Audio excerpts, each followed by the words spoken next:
What's going on? Hello. So this video is broken down into 2 days basically. The first day was the day we went to HORUS.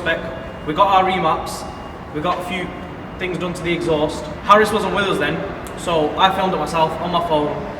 It was a bit rushed because there was a lot going on the day. It was Muhib's car, my car, Sham's car. There was too much going on. So I tried to film as much as I could, and then on the second day, HORUS came in. That was the dyno day where all 3 cars got dyno. We put my footage together from day 1 and HORUS's footage together from day 2, and it just didn't work. Mine wasn't as professional. It didn't gel with the video well at all. So we're going to throw a couple of clips in here of what happened on day 1, but I'm basically just going to explain what happened on day 1. And then we're going to jump to day 2 where we did the dyno runs. So the original plan on the day, we made the decision on the day, we had a day off work, and we basically just wanted something doing to our exhaust. I decided I wanted a decat secondary and a res delete on the C63.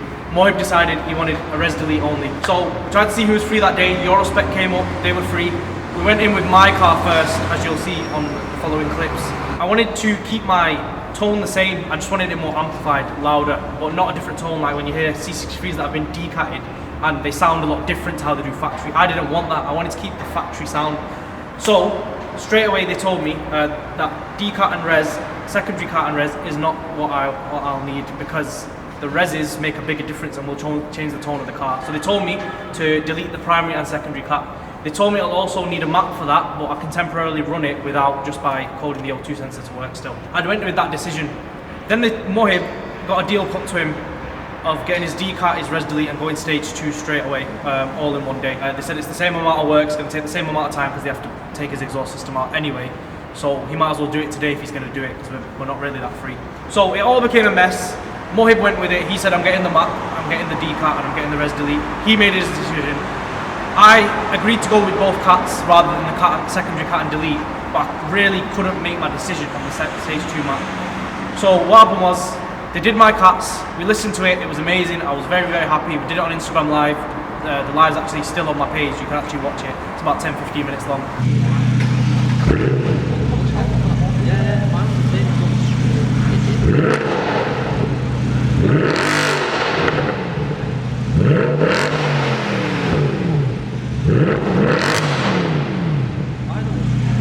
And then after all that, they put Muhib's car up, they started working on his. I went to the toilet, and next thing you know, I just hear literal gunshots outside, and it was my car. He's basically put a base map on it, he's testing it out, it started shooting flames, and he goes, take it for a drive, if you like it, we'll make the final adaptations, and you can keep the map. If you're not happy with it, I'll take it off. I took it for a drive, it went from 457 to, at that time, what dynoed out to be 528, which you'll see later on in this video. I just couldn't believe it. It was a semi-dry, semi-wet day. It was just insane. The sound changed after that. Even after the cat, it changed even more. It started banging, it started flaming, and it was just, I couldn't say no. So I decided to go with the map as well. So we went for one thing, and we came out with 2 completely different other things. After that, it was about 11 o'clock. We'd finished doing the work, the basic work that needed doing, but I needed adaptations. Muhib needed to drive his for a bit. We left it for a couple of weeks. Muhib went back after like a week. He made some adjustments because his was spinning up too much at low revs, so he got it adjusted to be more, pushing more torque at a higher end range. Also, he lost his DSG farts, which obviously he didn't want. He went back, got the DSG tune adjusted a bit slower so that his car will fart again. I never got the chance to go back until dyno day. So on dyno day, they made the first adjustment after the first dyno run, which was, as you'll see, 528 later on. And then what he ran afterwards, none of us could believe. It was the highest figure ever on a C63 W204 at HORUS. So yeah, we're going to jump straight into the video from here. That's basically what happened in the first video. But yeah, we'll jump into the next video now. So we're back at HORUS today. It's been about a month since we both got our maps done. That night it got to about 11-12 o'clock. It was too late to do the dyno runs. Plus we wanted to run them in a bit, see how we felt with them, if any adjustments need to be made to both cars, the GTI and the C63. So we ran them for about a month, seen what we like, what we don't like, and now we're back here, gonna get our adjustments done. Muhib's already had them done about a week afterwards. What happened with his is, we mapped the DSG on his as well. He lost his DSG parts because of that. So basically, the DSG part is a lag in the gearbox, and when you map it, sometimes you lose the parts. So Muhib actually lost his parts. He came back about a week later, slowed down the parts a bit, got them put back in. He's happy now. He's since put a ram air intake in as well, which he wasn't running at the time. So he's running the intake and completely adjusted map. So we'll get his exact figures. He's estimated to be about 310 at the moment. So obviously we'll see what the dyno comes out at. Mine, supposed to be running about 540 on the stage 2, but what happens with the C63 is over its lifetime, obviously it's had previous owners, and if it's ever had fuel put in that's not 99, say 95, the system within the gearbox automatically adjusts to that fuel and basically cuts a bit of power out. So I'm estimated to be about 30 horsepower down at the moment, which is what I've probably been running for the last month that I've been driving the car. So I'm probably around 510, but we're going to do the gearbox adaptations today, wipe that system, and then obviously as long as I keep 99 fuel in the car, it'll be running max power, which I do anyway. So we're going to get that adjusted, then put mine on the dyno. One more thing we're also doing is putting Sham's car on the dyno, because Sham got a stage 1 plus map last year, about May time, April time. He got that dyno at 280 when he OPF deleted it as well. But he went back for a map back end of last year and went stage 2. He never actually dynoed it from that point. So we don't actually know what his car is running after that map. So there's 3 cars getting dynoed today and we'll have all 3 figures. And then the next thing I need to do is dyno my Golf R, because that's one thing I've never ever put to do it. So yeah, let's get cracking.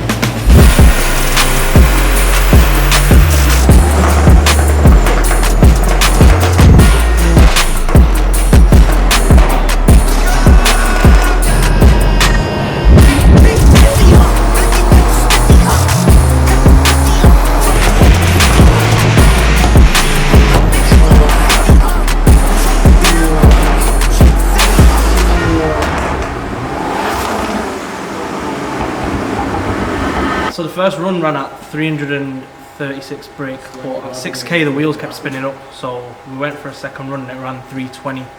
So basically anything between 336 and 320, which is higher than the before, and 500 newton meters. But then after that, after 2 runs, there's no intercooler in the car, so it just started getting too hot. So anything between 336 and 320, which is what we're happy with that, considering the map on it. So yeah, now it's time to do Sham's Polo, and then we will do the C63. So the thing is with Muhib's map, it wasn't made for power, it was made for pops and bangs and flames. So we weren't expecting huge numbers off his map. So for him to be producing the numbers he got off a stage 1 plus is crazy. Like, we didn't actually expect that. We were pretty much happy with 300 to 310. So for him to produce him pretty much 320 to 340 essentially is insane. That just shows how good your specs maps are. The thing is with his map, obviously he's not no intercooler, so it was kind of 50-50. Couldn't do too many maps, too many runs, but the numbers he got, plain and simple. So Sham's Polo's next. I want to see what his is running now, and then it's mine. I was pretty much going to be happy with anything from 520 up, but seeing that he's overachieved with his numbers, I want to know why he's running now. Because if it's anything over 540, I thought 540 was like the absolute maximum to be running. If he's running anything more, which to be honest it feels like it does, I'll be buzzing. So the thing is with mine, because it's rear wheel drive, it just spins up on the amount of power it's running. It just spins up, but when you do get the power down, it's differently fast. So Sham's is first and then we'll save mine for last. So my C63 is on the dyno now. We're putting it on the dyno, doing a run without the octane adjustments. I found out exactly what it is. It's octane adjustments basically to reset the whole fuel system. So we're running it one time without, see what it's running, then they're going to make the adjustments and run it again to see the difference between how much difference that actually makes putting bad fuel in the car. So first run without, second run with, and then depending on the figure, we might even go for a third run where we just get 2 figures to go off the final figure. Sham's car had a bit of a problem with it because it's a brand new car, struggling to get it into dyno mode. We're going to try and do it tonight, but if not, then we'll have to leave it for another day. But yeah, for now, his hasn't been dynoed.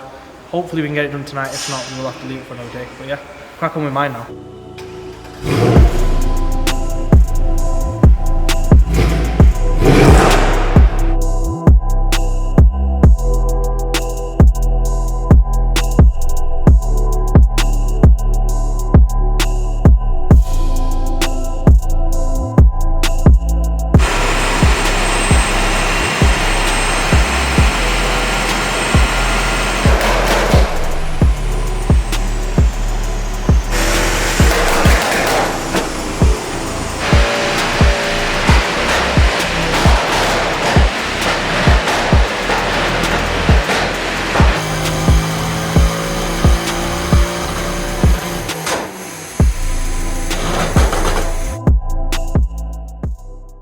So we did 3 runs. First run was before octane adjustments. It ran 528, which I was happy with, to be honest.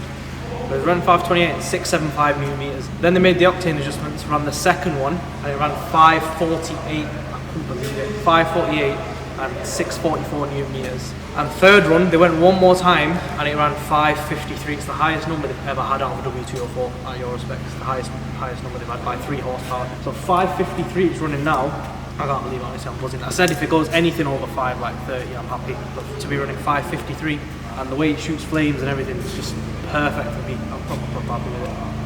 But yeah, we've just got Sham's car back on the dyno now. We're going to try and see if we can get a dyno figure on it.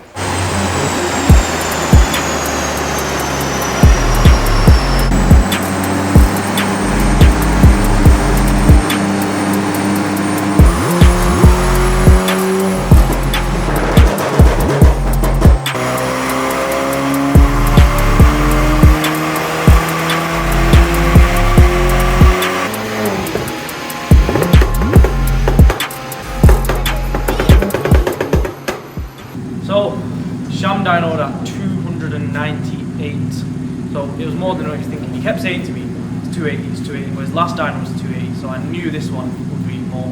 298 he dynoed at, so it's pretty much essentially running 300 brake on a Polo GTI. Can't thank your spec enough. The maps have exceeded their expectations, literally. We didn't expect these numbers of all 3 cars. There couldn't have been a better day. I was pretty worried about mine, Muhib was worried about his, but they've overachieved massively. Sham thought he'd get 280, he got pretty much 300. I thought I'd get about 530, I got 553.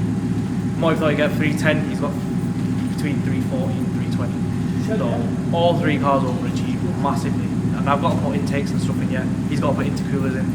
So maybe we can push them a bit more once we put all the supporting ones in. But yeah, thank you very much. Hope you enjoyed the video. We've got HORUS filming them now, Hop Shots. He's our new videographer. Just makes things a bit easier for me time-wise because I don't get time to edit. So yeah, videos are going to change a bit now, hopefully be more consistent and frequent. But yeah, if you like it, please like, subscribe and share. Take care, peace out.